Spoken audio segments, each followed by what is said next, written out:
Assalamualaikum warahmatullahi wabarakatuh. Pada kesempatan kali ini saya akan menjelaskan bagaimana cara untuk mengisi template tugas akhir. Di bagian pertama ada cover. Cover sudah disesuaikan dengan pedoman tugas akhir. Template tersebut juga sudah disesuaikan dengan pedoman, baik tata letak, format, maupun jenis dari font tersebut, sehingga para mahasiswa hanya bertugas untuk mengisi template tersebut sesuai dengan penelitian yang sedang dilakukan. Yang pertama, di sini ada judul. Jadi, mahasiswa tinggal mengisi judul yang ada di sini. Contohnya, penanganan laundry di hotel. Kemudian di bagian sini dibiarkan saja karena sudah diatur sesuai dengan pedoman. Tinggal di sini diubah sesuai dengan nama mahasiswa. Contohnya Ranti Rustika, NIM 95/2017-2020. Dan jika tahun penelitian dilaksanakan pada tahun 2020, maka ditulis 2020. Jika pada tahun 2021 diganti dengan tahun 2021.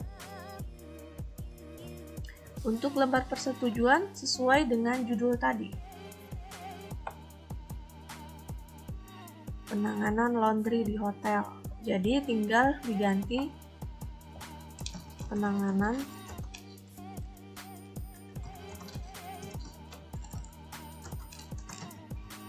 seperti ini. Kemudian nama dan NIM juga disesuaikan.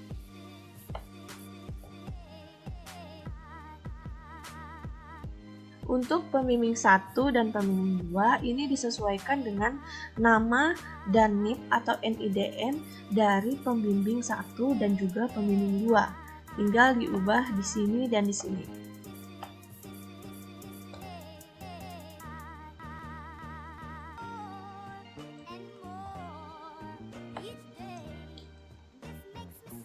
Lembar pengesahan juga sama dengan lembar persetujuan. Judul diubah di sini, kemudian ditambahkan dengan nama dan NIM. Dan yang membedakan adalah di sini ada penguji. Jadi nama penguji setelah melaksanakan seminar tugas akhir, maka ada nama penguji dari tugas akhir tersebut diganti dengan nama penguji di sini dan NIP-nya berapa atau NIDN-nya berapa. Kemudian di sini juga disesuaikan dengan pembimbing 1 dan pembimbing 2-nya. Setelah itu ada tambahan di sini, harus ada tanda tangan ketua jurusan perhotelan, nama ketua jurusan tersebut dan NIP atau NIDN-nya. Di sini juga disediakan lembar pernyataan, tinggal diisi nama, tempat tanggal lahir peneliti, kemudian NIM-nya. Di sini juga ada judul dari penelitian tersebut. Kemudian di sini dibuat di mana, kemudian tanggal pembuatan surat pernyataan tersebut, dan mahasiswa menempelkan materai 6000 di sini, kemudian nama dan NIM. Selain itu ada namanya surat pernyataan persetujuan publikasi karya ilmiah. Nah, biasanya setelah mahasiswa melaksanakan seminar akhir, sidang tugas akhir, maka mahasiswa tersebut diharuskan untuk membuat surat pernyataan persetujuan publikasi. Di sini tinggal diisi nama peneliti, kemudian NIM, program studinya sudah diisi jadi tidak perlu diisi lagi, kemudian judul dari tugas akhir tersebut. Di sini disesuaikan. Contohnya ini di Balikpapan atau di mana. dan tanggal pembuatannya. Kemudian di sini juga harus diisi materai dan juga nama dari peneliti. Untuk abstrak tersebut diisi di sini merupakan gambaran singkat dengan penentuan judul penelitian tersebut. Kemudian berisi tujuan penelitiannya apa, metode yang digunakan, dan hasil dari penelitiannya. Kemudian abstrak hanya berupa 200 hingga 300 kata, tidak boleh lebih. Dan paragrafnya hanya satu paragraf. Jadi abstrak di sini tinggal diubah, dihapus, kemudian diubah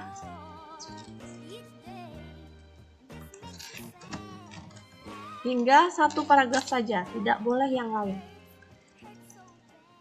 Kemudian kata kunci, contohnya tadi penanganan laundry di hotel, kita bisa kata kuncinya kita ganti dengan penanganan, kemudian kita bisa ganti dengan laundry, atau yang terakhir kita ganti dengan hotel. Terserah mau kata kuncinya hanya 3 nggak apa-apa, ataupun 6, batasnya 1 sampai 6 saja. Kemudian di bagian sini sama, di bagian abstrak yang kedua adalah abstrak menggunakan bahasa Inggris. Nah, karena menggunakan bahasa Inggris maka tulisannya miring. Dan ini sudah diatur, jadi mahasiswa tinggal mengisi abstrak dengan bahasa Inggrisnya saja. Sama dengan kata kuncinya juga berbahasa Inggris dan dicetak miring. Di sini ada lembar persembahan. Lembar persembahan ini sesuai dengan keinginan penulis. Penelitian ini atau tugas akhir ini dipersembahkan kepada siapa? Biasanya kebanyakan dari mahasiswa yang lalu itu mengisinya dipersembahkan kepada kedua orang tuanya.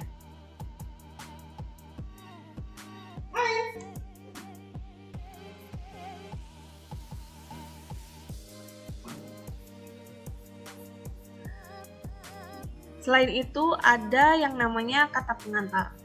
Kata pengantar di sini sudah dibuat format seperti ini.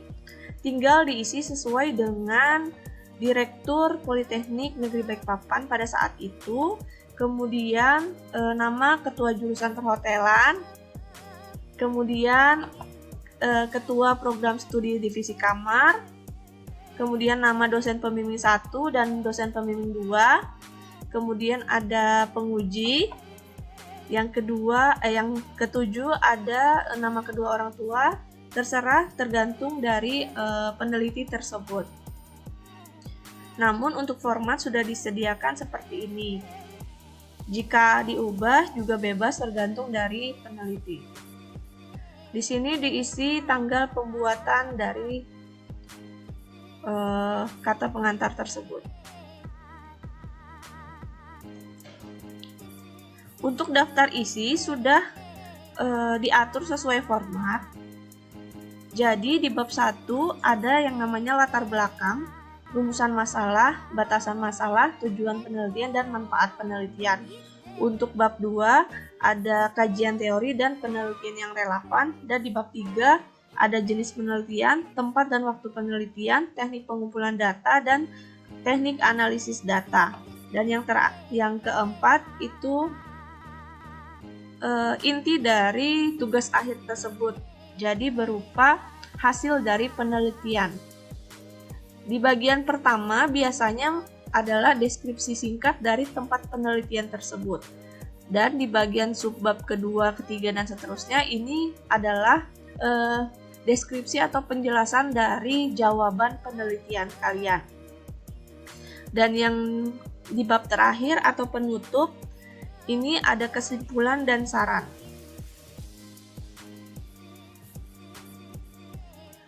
Judul daftar gambar ataupun daftar tabel itu disesuaikan dengan isi dari tugas akhir tersebut. Entah itu tabel 1.1 hingga 1.9 atau 2.1 hingga 2.9 itu tergantung dari isi peneliti atau isi dari laporan tugas akhir tersebut. Nah, di bab 1 ini ada yang namanya latar belakang. Latar belakang ini sudah disesuaikan dengan format penulisan, tinggal mahasiswa memasukkan latar belakang penelitian mereka di sini. Dan biasanya latar belakang ini singkat, padat, dan jelas yang menceritakan tentang mengapa mahasiswa tersebut mengambil judul penelitian itu. Kemudian untuk rumusan masalah ini bentuknya adalah pertanyaan penelitian. Sedangkan di batasan masalah adalah peneliti membatasi masalah hanya pada satu ruang lingkup saja. Contohnya, jika judulnya adalah penanganan laundry di hotel, maka batasan masalahnya hanya kepada departemen laundry yang ada di hotel, seperti itu. Dan untuk tujuan penelitian ini harus sama dengan rumusan penelitian. Jika di rumusan penelitian ada 3 pertanyaan, maka di tujuan penelitian ada 3 pernyataan. Jadi perbedaannya adalah rumusan masalah berupa pertanyaan, sedangkan tujuan penelitian berupa pernyataan. Kemudian di subbab selanjutnya adalah manfaat penelitian. Nah, di sini biasanya dibagi menjadi 3, yaitu untuk mahasiswa atau peneliti itu sendiri, kemudian untuk Politeknik Negeri Balikpapan, dan yang ketiga adalah industri atau tempat penelitian dari tugas akhir tersebut. Nah, di bab 2 ini biasanya terdiri dari teori-teori yang mendukung tentang tema dari penelitian tersebut. Contohnya misalnya tentang laundry. Di sini bisa dikaitkan atau dicari teori tentang laundry tersebut. Contohnya di dalam laundry ada guest laundry dan house laundry.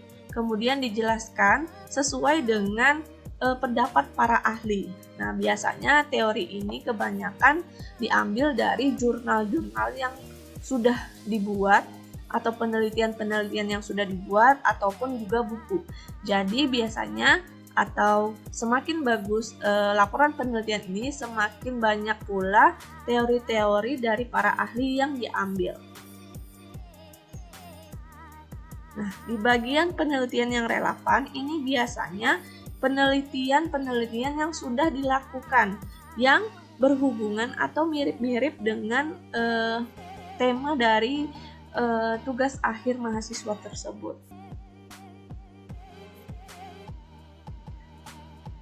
Nah, di bab 3 ini biasanya terdiri dari jenis penelitian. Kebanyakan dari penelitian divisi kamar itu menggunakan penelitian deskriptif kualitatif, yaitu penelitian yang meneliti tentang masalah-masalah yang terjadi di hotel, seperti itu. Kemudian untuk tempat dan waktu sudah jelas, tempat penelitiannya di mana dan waktu pelaksanaan penelitian itu kapan. Dan untuk pengumpulan data biasanya di deskriptif kualitatif itu menggunakan teknik pengumpulan observasi, kemudian wawancara dan dokumentasi. Dan untuk analisis data ini tergantung dari masing-masing peneliti. Di bab 4, nah di bab 4 ini yang subbab pertama adalah deskripsi singkat tempat penelitian, entah itu di hotel atau di mana saja, jadi dijelaskan di subbab pertama. Dan subbab selanjutnya adalah jawaban dari pertanyaan-pertanyaan penelitian dari masing-masing peneliti.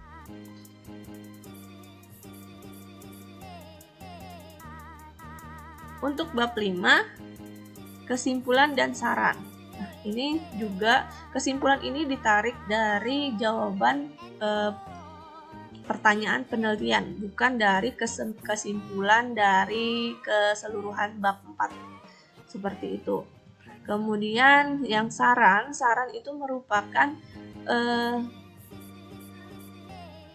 masukan-masukan dari kesimpulan yang sudah dibuat, bukan dari saran untuk mahasiswa, saran untuk politeknik, atau saran untuk industri, tidak seperti itu. Jadi saran ini lebih kepada pendapat atau masukan-masukan untuk menyelesaikan masalah-masalah yang ada di kesimpulan tersebut. Nah, daftar pustaka ini sudah di pedoman penulisan TA sudah diberikan contoh, misalnya bagaimana cara mengutip yang ada di buku atau di jurnal atau di internet, atau juga nama pengarangnya terdiri dari 2 orang, itu sudah dijelaskan di pedoman penulisan TA. Nah, semakin bagus kualitas peneliti, itu semakin banyak referensi-referensi yang diambil dari jurnal-jurnal penelitian, kemudian buku-buku, dan tidak disarankan untuk mengambil referensi dari internet, apalagi yang tidak memiliki sumber yang jelas.